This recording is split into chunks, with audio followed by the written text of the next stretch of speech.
আসসালামু আলাইকুম। আজকে মাছ রান্নার একটা সেরা রেসিপি করে দেখাবো। কই, তেলাপিয়া, রুই সহ যে কোনো মাছ দিয়ে রান্নাটা করা যাবে। রান্নার প্রতিটি ধাপে নতুনদের জন্য থাকবে অনেক অনেক টিপস। এত টিপস আমি অন্য কোনো মাছের রেসিপিতে দেইনি। নতুন পুরাতন যে কেউ আমার এই রেসিপি ফলো করে রান্না করলে একদম পারফেক্ট স্বাদ আনতে পারবেন। রান্নাটা খেয়ে সবাই আপনার প্রশংসা করবে। কথা না বাড়িয়ে চলুন শিখিয়ে দিই মাছ রান্নার সেরা রেসিপি। প্রথমে এখানে আমি কই মাছ নিয়েছি। 5টা কই মাছ পরিষ্কার করে কেটে ভালোভাবে ধুয়ে নিয়েছি। আমি কই মাছ দিয়ে রেসিপিটা দেখাবো। আপনারা কই মাছের পরিবর্তে এখানে যে কোনো মাছ নিতে পারেন। তেলাপিয়া, রুই, কাতল, এমনকি ফাঙ্গাস মাছ দিয়েও করতে পারেন। শুধু কই মাছের জায়গায় অন্য মাছ দিবেন। বাকি তেল মশলা সব সেম থাকবে, রান্নার প্রসেসও একই থাকবে। এখন মাছে কিছু মশলা মেখে নিব। প্রথমে দিচ্ছি লবণ, 1/2 চা চামচের মতো লবণ দিলাম। দিচ্ছি সামান্য হলুদ গুঁড়া, 1/2 চা চামচ হবে।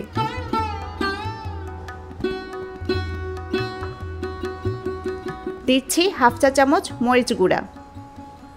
এখন মাছের গায়ে মশলাগুলো ভালোভাবে মেখে নিব। আমার এই প্রসেস ফলো করলে আপনার মাছ রান্নাও একদম পারফেক্ট হবে। আমি প্রায় এভাবেই মাছ রান্না করি, খেয়ে সবাই অনেক প্রশংসা করে। মাছের গায়ে ভালোভাবে মশলা মাখিয়ে একপাশে পাত্রটা রেখে দিব। মাছ রান্নার সময় আমি আলু দিব, তাই এভাবে 2টা বড় সাইজের আলু কেটে নিয়েছি। আলু কাটার পর কিছুক্ষণ ডুবো পানিতে ভিজিয়ে রাখবেন। এতে আলুর স্টার্চ বা কষ চলে যাবে, রান্নার স্বাদ পারফেক্ট হবে। কয়েক মিনিট পানিতে ডুবিয়ে রাখলেই হবে। এরপর ভালোভাবে আলু ধুয়ে পানি ঝরিয়ে নিব। এবার রান্না শুরু করছি। প্রথমে মাছ ভেজে নিব। সেজন্য চুলা হাই হিটে জ্বালিয়ে একটা প্যান বসিয়ে দিয়েছি। যে কোনো মাছ ভাজার আগে প্যান বা কড়াই প্রথমে ভালোভাবে গরম করে নিতে হয়। প্যান ভালোভাবে গরম হলে তেল দিচ্ছি। 100 ml বা 1/2 কাপের মতো তেল দিলাম।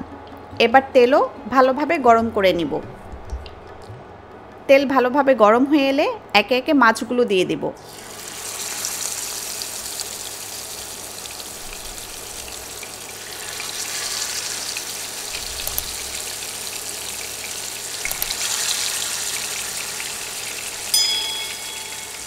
মাছ দেওয়ার সময় চুলা হাই থেকে কিছুটা কমিয়ে দিবেন। প্রথমে প্যান ভালোভাবে গরম করতে বলেছি, এরপর তেল ভালোভাবে গরম করতে বলেছি। এতে হবে কি, মাছ ভাজার সময় সহজে উল্টানো যাবে, মাছ প্যানে লেগে যাবে না। নতুনরা অনেক সময় মাছ ভাজার সময় মাছ ভেঙে ফেলেন, প্যানে লেগে যায়, ভালোভাবে উল্টাতে পারেন না। তারা আমার এই টিপস ফলো করবেন, দেখবেন মাছ পারফেক্টভাবে ভাজতে পারবেন। আর মাছ তেলে দিয়েই নাড়াচাড়া শুরু করবেন না। মাছ তেলে দিয়ে এক পাশ প্রথমে 1-1.5 মিনিট ভাজবো। এক পাশ ভালোভাবে ভাজা হলে এরপর অন্য পাশ উল্টে দিব। দেখুন কত সহজে উল্টানো যাচ্ছে, প্যানে লেগে যায়নি। মাছগুলো উল্টে দিয়ে এপাশও 1-1.5 মিনিট ভেজে নিব।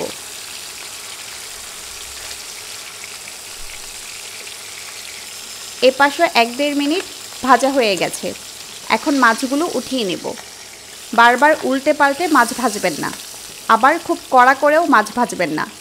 মাছ বেশি কড়া করে ভাজলে রান্নার সময় তেল মশলা ঢুকবে না, রান্নাটা অত মজা হবে না। তাই যে কোনো মাছ রান্নার আগে হালকা করে ভাজবেন। মাছ উঠিয়ে এবার আলুগুলো ভেজে নিব।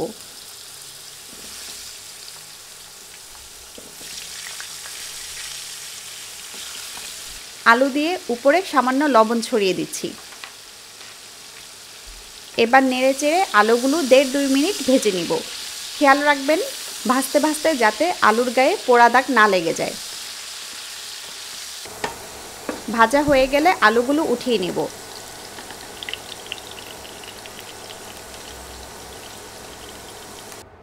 এবার মূল রান্না শুরু করছি। চুলা মিডিয়াম করে দিয়েছি। একই তেলে বাকি রান্না করব। প্রথমে তেলে দিচ্ছি পেঁয়াজ কুচি। 2টা বড় সাইজের পেঁয়াজ কেটে দিয়ে দিচ্ছি। এবার নেড়ে নেড়ে পেঁয়াজ নরম হয়ে আসা পর্যন্ত ভেজে নেব। 2-2.5 মিনিট পেঁয়াজ ভেজে এবার দিচ্ছি 1 চা চামচ রসুন বাটা। হাফ চা চামচ আদা বাটা। নেড়ে বাটা মশলাগুলো 10-20 সেকেন্ডের মতো ভেজে নিব। এরপর দিচ্ছি 1 চা চামচ হলুদ গুঁড়া, 1 চা চামচ মরিচ গুঁড়া, 1 চা চামচের মতো লবণ। এবার নেড়ে গুঁড়া মশলাগুলো একটু ভেজে নিব।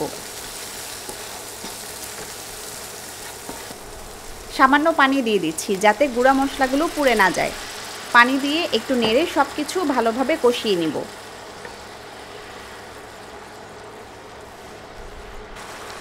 পানি দিয়ে 1 মিনিটের মতো মশলা কষিয়ে আলু দিচ্ছি। আলু দিয়ে নেড়ে ঢাকনা দিয়ে কিছুক্ষণ রান্না করব।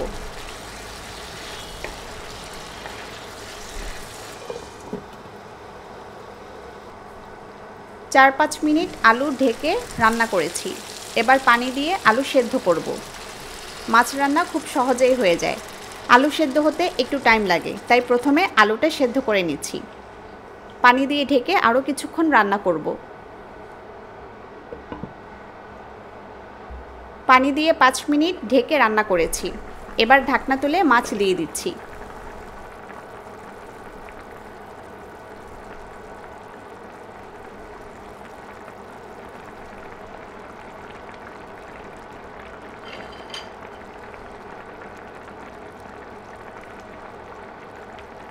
মাছের সাথে 3টা টমেটো কেটে দিয়ে দিচ্ছি।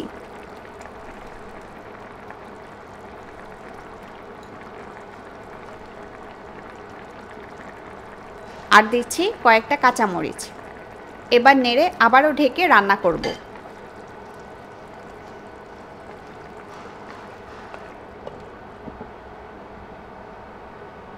মাছ, টমেটো ও কাঁচামরিচ দিয়ে 5 মিনিটের মতো রান্না করেছি।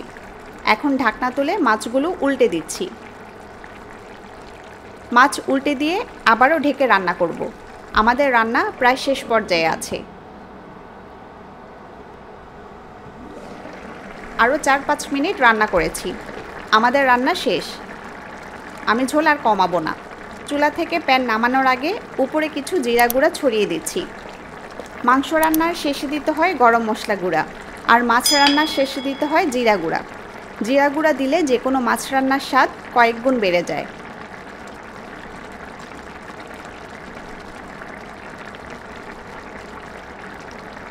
জিরা গুঁড়া দিয়ে ঢেকে চুলা অফ করে দিব। আমাদের মাছ রান্না শেষ। আমার টিপস ফলো করে রান্না করলে আপনার মাছ রান্নাও সেরা হবে। সবাই প্রশংসা করবে ইনশাআল্লাহ। রেসিপিটি কেমন লাগলো জানাবেন। আরও কী কী রেসিপি চান তাও কমেন্টে জানাবেন। সবাই ভালো থাকুন, সুস্থ থাকুন। আল্লাহ হাফেজ।